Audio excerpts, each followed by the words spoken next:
హల్లెలూయా. దేవునికి స్తోత్రం. మీకు అందరికీ కూడా నా యొక్క శుభాభివందనాలు తెలియజేస్తున్నాను. ప్రియ దేవుని సంగమ అనుదిన ఆత్మీయ ఆహారముగా ఈరోజు దేవుని యొక్క వాక్కు ఎఫెసీలకు రాసిన పత్రిక 4వ అధ్యాయము మొదటి 2 వాక్యాలు చదువుకుందాము. కాబట్టి మీరు సమాధానమను బంధము చేత ఆత్మ కలిగించు ఐక్యమును కాపాడుకునుట యందు శ్రద్ధ కలిగిన వారై ప్రేమతో ఒకరినొకడు సహించుచు మీరు పిలువబడిన పిలుపునకు తగినట్లుగా దీర్ఘశాంతముతో కూడిన సంపూర్ణ వినయముతోనూ సాత్వికముతోనూ నడుచుకునవలెనని ప్రభువును బట్టి ఖైదీనైన నేను మిమ్మును బతిమాలుకొనుచున్నాను. హల్లెలూయా. దేవునికి స్తోత్రం. దేవుని బిడ్డలారా, సంఘములో ఎలా ఉండాలనో పౌలు గారు చెప్తా ఉన్నారు. ఎలా ఉండాలి అంటే సమాధానం అనే బంధముతో ఉండాలంట. సమాధానం, ప్రతి ఒక్కరితో సంఘంలో సమాధానం ఉండాలి. ద్వేషాలు, కపటాలు, అసూయలు ఇలాంటివి ఉండకూడదు. ఒకరితో మాట్లాడడం, ఇంకొకరితో మాట్లాడకపోవటం, ఇలాంటి ద్వేషపూరితమైన భావాలతో ఉండకూడదు. అసలు ద్వేషం అనేది ఉండకూడదు. ఎవరితోనైనా సమాధానం అనే బంధం, అదొక బాండులాగా ఉండాలి. సంబంధం, సమాధానం ఉండాలి. తర్వాత ఆత్మ కలిగించు ఐక్యమును, పరిశుద్ధ ఆత్మ చేత ఐక్యమత్యములో ఉండాల. ఐక్యత కొనసాగాల. సంఘంలో ఐక్యతను కాపాడుకోవాల. ఐక్యమును కాపాడుకొనుట యందు శ్రద్ధ కలిగిన వారి ఐక్యత పోకుండా కాపాడుకోవాలా. ఎవరైనా ఐక్యతను చెడపగొట్టే వాళ్ళు వస్తే ఆ చెడపగొట్టే వాళ్ళను గ్రహించి వివేచించుకొని జ్ఞానముతో మా మధ్యలో ఉన్న ఐక్యమత్యాన్ని తొలగించనికొచ్చి మాకు వాళ్ళ గురించి వీళ్ళ గురించి వాళ్ళకు అలాంటి విషయాలు చెప్పి దూరం చేస్తున్నారని కనుక్కోగలగాలి. కనుక్కొని దూరం పెట్టాలి.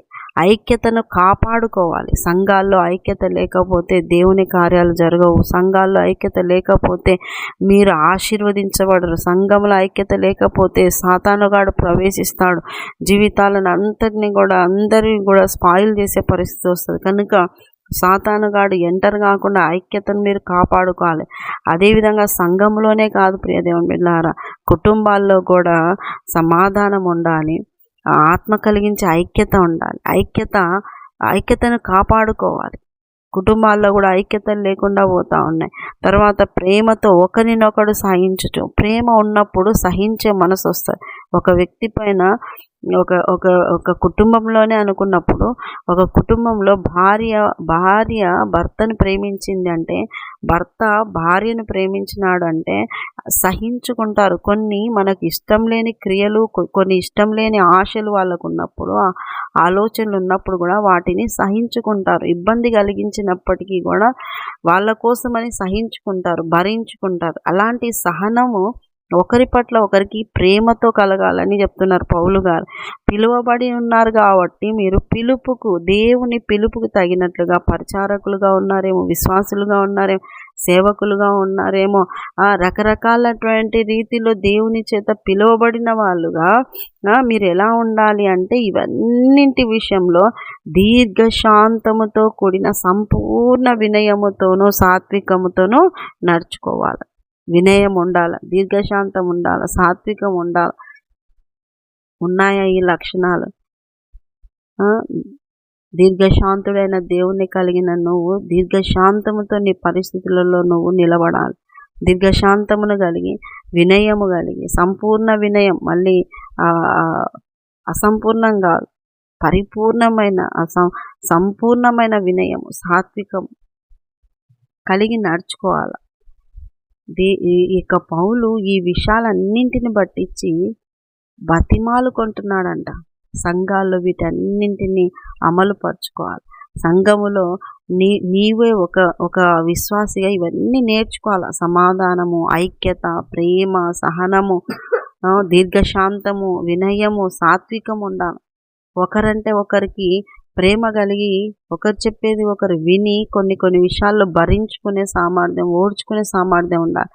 అప్పుడే గొడవలు లేకుండా ఐక్యంగా దేవుని యొక్క సువార్తను ప్రకటించగలుగుతాం. ఐక్యంగా ఉండి దేవుని యొక్క పనిని బాగా జయంగా జరిగించగలుగుతాం. ఎటువంటి శ్రమ అయిన ఐక్యత ఉంటే సులభంగా ఆ పని చేయగలుగుతాం. కనుక ప్రియ దేవుని బిడ్డలారా, మీరు ఎలా ఉన్నారు?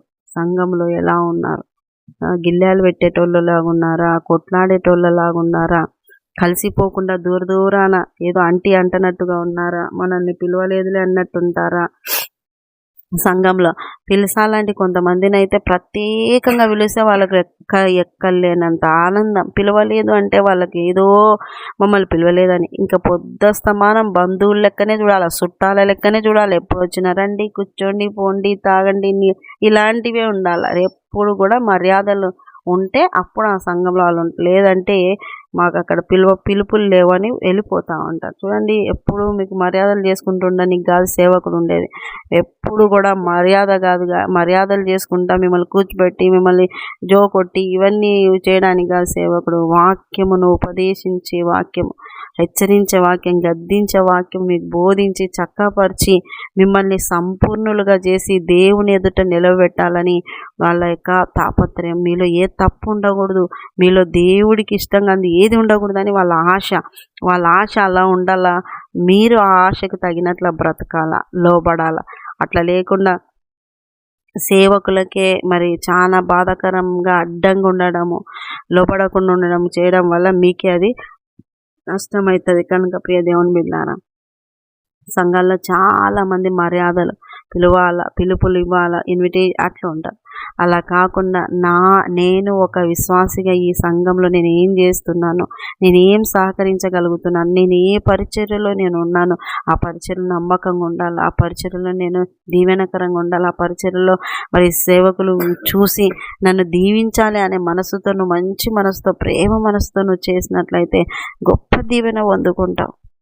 ఇంకా కొంతమంది అయితే గ్రూప్స్ చేసుకుంటారు, కొంతమంది అయితే కులాల వారిగా గ్రూప్స్ చేసుకుంటారు, కొంతమంది ధనికులుగా గ్రూపులు అయితే సంఘాల్లోనే కొంతమంది చదువుకున్న వాళ్ళంతా ఒక గుంపులాగా ఉంటారు, కొంతమంది రకరకాలుగా గొడవలుగా గుంపు ఇలాంటివన్నీ సంఘంలో ఉండకూడదు. అందరితో సమాధానంగా, అందరితో కలిసిమెలిసి, వేరే వాళ్ళు ఇద్దరు మాట్లాడుకుంటున్నారంటే వేరే వాళ్ళ గురించి వాళ్ళిద్దరి మధ్యలో రాకూడదు విశ్వాసులు.